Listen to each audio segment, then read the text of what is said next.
Easter ઇંગ્લેન્ડના લેસેસ્ટરશાયરમાં 32 વર્ષીય ભારતીય વિદ્યાર્થી ચિરંજીવી પેંગુલી માર્ગ અકસ્માતમાં મોત નીપજ્યું છે. મંગળવારે સવારે પૂર ઝડપે તેમની કાર ઓફરોડ જઈ રહી હતી ત્યારે જ અચાનક એક ખાડો આવ્યો. એમાં આખી ગાડી ક્રેશ થઈ ગઈ. આ કાર ક્રેશમાં 32 વર્ષીય ભારતીય મૂળના સ્ટુડન્ટ ચિરંજીવીનું મોત નીપજ્યું, જ્યારે તેની સાથે રહેલા અન્ય 4 લોકોને ગંભીર ઈજા પહોંચી હતી. લેસ્ટરશાયર પોલીસે બાદમાં ઘટના સ્થળે પહોંચીને કાર ક્રેશ દુર્ઘટના અંગે તપાસ શરૂ કરી દીધી હતી. પોલીસના જણાવ્યા પ્રમાણે ચિરંજીવીનું તો ઘટના સ્થળે જ મોત નીપજ્યું હતું અને આની સાથે કારમાં જે 4 અન્ય લોકો હતા તે પણ ભારતીય મૂળના હોવાનું પ્રાથમિક તપાસમાં સામે આવ્યું છે અને તેમાં એક મહિલા અને 2 પુરુષોની સાથે કાર ચાલક ડ્રાઈવર પણ હતો. હવે અત્યારે જ કાર ચાલક ડ્રાઈવરને ગંભીર ઈજા પહોંચી છે, જેથી તેને હોસ્પિટલ ખસેડવામાં આવ્યો છે અને એ જે મહિલા અને 2 અન્ય પુરુષો હતા તેની પણ સારવાર ચાલી રહી છે. 2 પુરુષોની વાત કરીએ, જે એમની પણ બહુ જ ગંભીર અવસ્થામાં ઘાયલ થયા છે, જેથી કરીને અત્યારે કોઈ લાઈફ થ્રેટનિંગ ઈજાઓ નથી, પણ ઘણા સમય સુધી તેમની સારવાર ચાલી શકે એમ છે.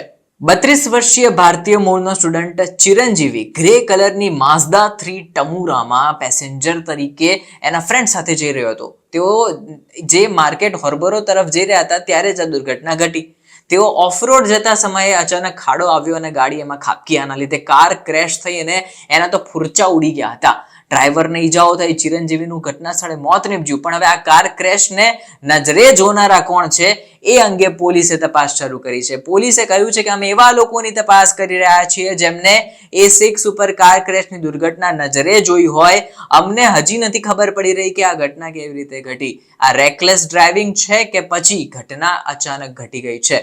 હજુ કોઈ ફૂટેજ નથી મળ્યા, કોઈ વિડીયો નથી મળ્યા, એટલે પોલીસે પણ ઇન્વેસ્ટિગેશનમાં કહ્યું છે કે જો વિડીયો ફૂટેજ કોઈ જોડેથી મળે, કોઈના કારના ડેશકેમમાં આ ઘટના કેદ થઈ હોય તો અમને ઘણું સારું રહે તપાસ કરવામાં.